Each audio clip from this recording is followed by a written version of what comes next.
Just दाखवून देतो example म्हणून. जसे की पहिला derivative of constant function. Constant फंक्शनचं डेरिव्हेटिव्ह कसं?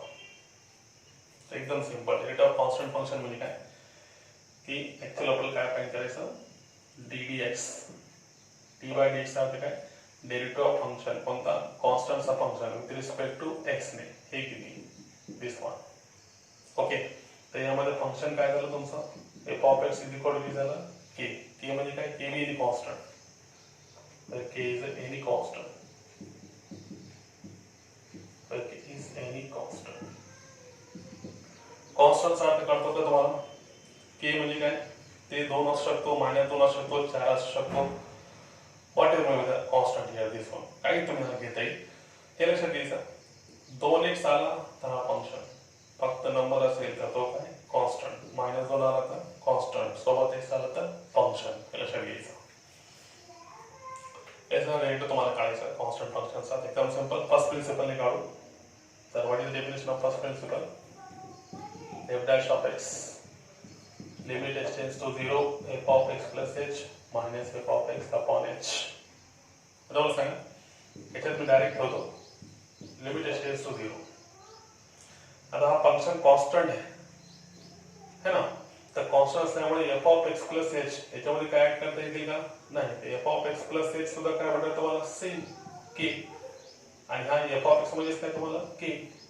k मधून k गेलं तर किती, 0. Limit h tends to 0. 0 by h, 0 by any number तुम्हाला किती भेटणार, 0. लिमिटचा काय अर्थच नाही. आलं लक्षात? आता हे तुम्हाला कळलं असेल हे काय ऍक्च्युअल काय झालं. हे बघा, हे समजून सांगतो.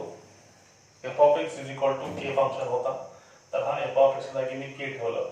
आता f of x plus h केस का ठेवलं ते लक्षात घ्या. बघा आता समजा फंक्शन सगळ्यांचं झालेलं आहे 2x. ठीक आहे. आता जर याच्यात मी f of x plus h find करायचे असेल तर मी काय करणार, 2 ला बाहेर आणि हा replace x by x plus h. म्हणजे जिथे x असेल तिथे मी काय घेणार, x प्लस h. इथे x होता म्हणून मी काय घेतलं, x प्लस h.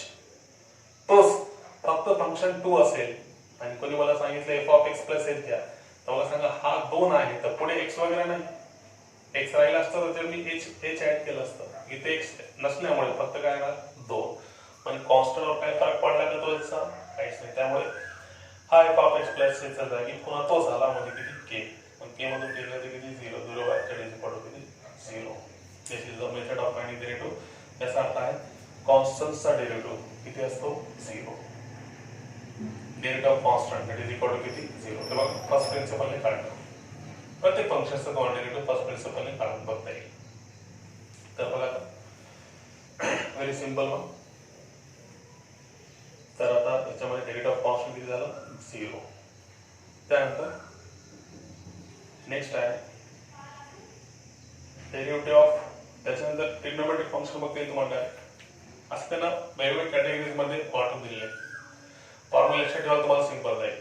कॉन्स्टंट फंक्शनचा डेरिव्हेटिव्ह वेगळा, ट्रिग्नोमेट्रिक फंक्शनचा डेरिव्हेटिव्ह वेगळा, त्यानंतर अलजेब्रिक फंक्शनचा, अलजेब्रिक म्हणजे फंक्शनचा डेरिव्हेटिव्ह वेगळा, त्यानंतर एक्सपोनेन्शियलचा वेगळं, लॉगरिथमिक फंक्शनचा वेगळं, पॉवर फंक्शनचा वेगळं. प्रत्येकाचे कॅटेगरी दिलेले, त्याप्रमाणे तुम्हाला प्रत्येकाचं डेरिव्हेटिव्ह घ्यायचं. तर बघा आता पहिल्यांदा मी डेरिव्हेटिव्ह लिहून टाकतो. याच्यामध्ये सर्वात पहिले डेरिव्हेटिव्ह ऑफ कॉन्स्टंट फंक्शन.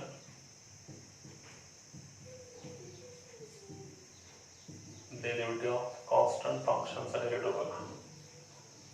तर कॉन्स्टंट फंक्शन डेरिव्हेटिव्ह काय, पहिला ddx of k that is equal to 0 where k is constant, where k is constant. त्यानंतर दुसरा ddx of डेरिव्हेटिव्ह ऑफ, याला आपण वेगळी कॅटेगरी मध्ये करू, डेरिव्हेटिव्ह ऑफ पॉवर फंक्शन. याला पण आपल्याला फर्स्ट प्रिन्सिपलने काढता येतो. डेरिव्हेटिव्ह ऑफ पॉवर फंक्शन त्याच्यात पहिला ddx ऑफ x चा पॉवर n. आता हे मुलांना जे कन्फ्युज होणार आहे लक्षात घ्या.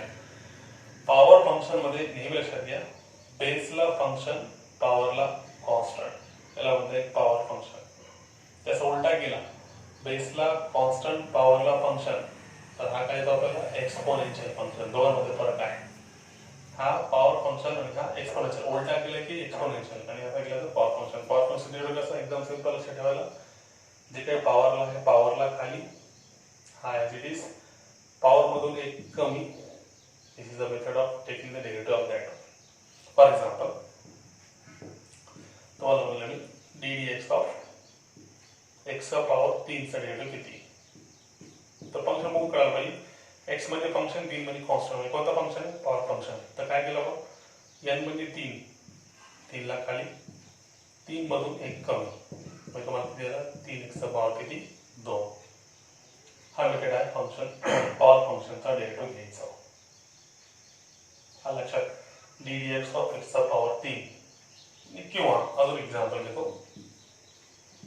एक्सचा पॉवर 1/5 1/2 चा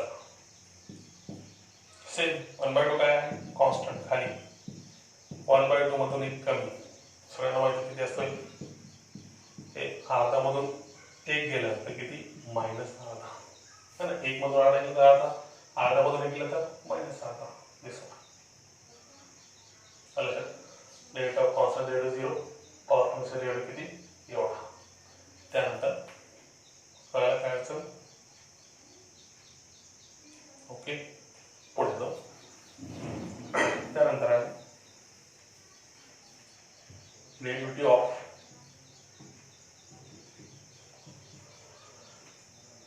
ट्रिग्नोमेट्रिक फंक्शन्स. याचं प्रूफ जर तुमची इच्छा असेल तर दाखवू शकतो मी नेक्स्ट लेक्चरमध्ये. पण सध्या लक्षात घ्या कोणाचा काय डेरिव्हेटिव्ह असतो तुमची जर इच्छा असेल तुम्ही मला कळवा त्याचा आपण प्रूफ सुद्धा दाखवू शकतो. काय अडचण नाही थोडा टाइम जाईल पण होत करता येईल एकदम सिंपल आहे. तर पहिला derivative D D X of sine एक्सचा derivative with respect to X. How to read that one कसं रीड करता येईल साइन एक्स फंक्शन आहे त्याचा derivative with respect to X. Sine एक्सचा डेरिव्हेटिव्ह किती कॉस एक्स. त्यानंतर D D X of cos एक्सचा विचारात घेतलं तर कॉस एक्सचा डेरिव्हेटिव्ह किती minus sine X. D D X of त्यानंतर टॅन एक्स डेरिव्हेटिव्ह किती sec square x. Fourth one D D X of sec X derivative किती sec X into tan X. त्यानंतर पाचवा डेरिव्हेटिव्ह ऑफ कोसेक एक्स है ना. इथे जोडीने घेतलं तर आपण टॅनच्या नंतर कॉट घेता येईल. टॅनचा डेरिव्हेटिव्ह कोसेक स्क्वेअर एक्स कॉटचा derivative minus cosec square X. कोसेकचा डेरिव्हेटिव्ह किंवा आपल्याला डायरेक्ट घेता येईल सेकचा डेरिव्हेटिव्ह किती sec X into cot X. माहिती पुढे गेलं काय अडचण नाही. ते सिक्वेन्स तुम्हाला पाठ असतात ना sine cos tan cot sec आणि कोसेक त्यामुळे तसं घेतलं मी. कोसेक एक्स म्हणजे किती minus cosec x into cot x.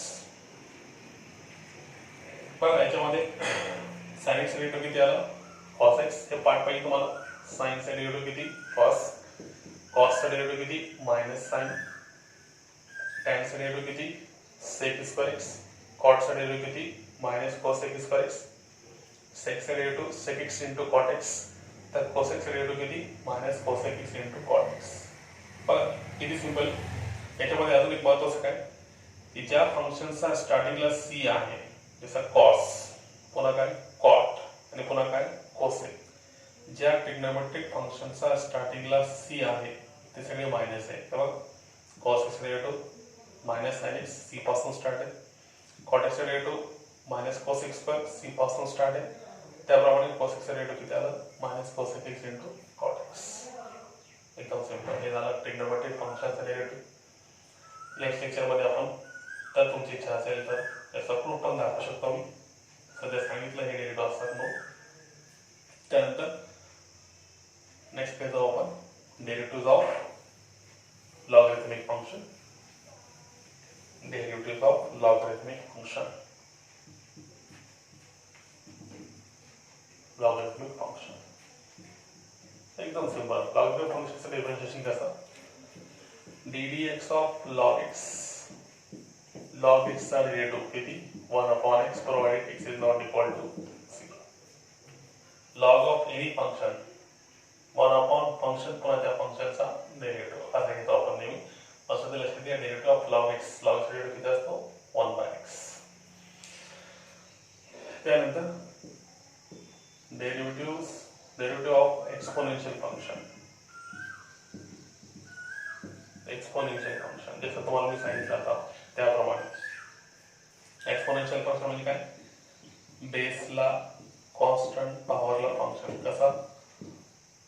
Exponential function it is आणि बेसचा लॉग म्हणजे किती? लॉग ए. किंवा ddx of e raised to x. e raised to x exponential function आहे बेसचा लॉग म्हणजे किती? लॉग e किती असतो? 1. त्यामुळे फक्त किती? e raised to x. e raised to x function असा आहे ज्याचा डेरिव्हेटिव्ह काढला किंवा इंटिग्रेशन काढला तो सेम येतो. आपल्यासारखा आहे. आपल्याला त्याचा काही फरक पडत नाही. तसं याच्यावर काहीच होत नाही. डेरिव्हेटिव्ह घ्या किंवा इंटिग्रेशन घ्या ते तुम्हाला सेम देणार. e raised to x derivative e raised to x, e raised to x integration e raised to x plus. त्यानंतर दोन सफिशियंट आहे. एक्झाम्पल घेतो याच्यामध्ये. कसं? कोणी विचारलं तुम्हाला ddx of pi raised to x तर फंक्शन ओळखायला पाहिजे. 5 काय आहे? कॉन्स्टंट. x काय आहे? फंक्शन. बेसला कॉन्स्टंट पॉवरला फंक्शन. तर कोणता फंक्शन? एक्सपोनेन्शियल. कसं घेते डेरिव्हेटिव्ह सांगा? एक्सपोनेन्शियल फंक्शन हे फंक्शन पूर्ण ॲज आणि बेसला काय आहे? 5. तर बेसचा लॉग म्हणजे किती? लॉग 5. लक्षात. त्याचे एक्झाम्पल डेरिव्हेटिव्ह कोणता? Exponential function. एक कोणता? Derivative of logarithmic function. त्यानंतर derivative of square root function. Actually ची गरज नाही. का नाही ते पण सांगतो. हे बघा स्क्वेअर रूट फंक्शनचे डेरिव्हेटिव्ह लक्षात घ्यायची गरज नाही पण तरी derivative of root x derivative किती? 1/2 root x. Root x derivative किती? 1/2 रूट एक्स. तर बघा आता का गरज नाही ते सांगतो बघा. कारण का? कारण एवढंच की तुम्ही जर पाहिलं असेल रूट एक्स म्हणजेच किती? x चा पॉवर 1/2. बरोबर. म्हणजे ज्यावेळेस तुम्हाला म्हणजे याचा डेरिव्हेटिव्ह तुम्हाला पॉवर फंक्शन सुद्धा काढता येतो है ना. x चा पॉवर 1/2 म्हणजे किती? पॉवरला खाली पॉवर मधून एक कमी.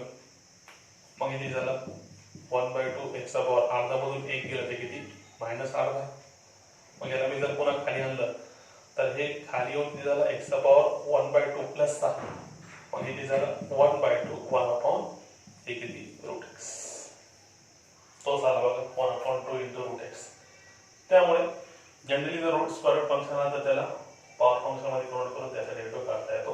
पण तरी लक्षात घेतलेलं बरं. Derivative of square root function म्हणजे किती? कुठलेही फंक्शन रूट मध्ये असेल तर 1/2 तो function as it is. Okay. त्यानंतर क्लिअर? पुढे तो नंतर आहे पुन्हा कोणी म्हणलं आपल्याला ddx ऑफ 1/x डेरिव्हेटिव्ह किती? 1 एनी फंक्शन तर काय असतं त्याचं डेरिव्हेटिव्ह? -1/x². आला कसा? एकदम सिंपल. हे बघ 1/x म्हणजे किती? x चा पॉवर -1 वरी आणला तर x चा पॉवर -1 म्हणजे कोणतं झालं फंक्शन? Power function. पॉवरला खाली पॉवर मधून एक कमी. -1 x चा पॉवर -2 -1 x चा पॉवर -2 ला काय लिहिलं तर प्लस आला x चा power 2. Method of taking the derivative सगळं फॉर्म्युला सांगितलं व्यवस्थित.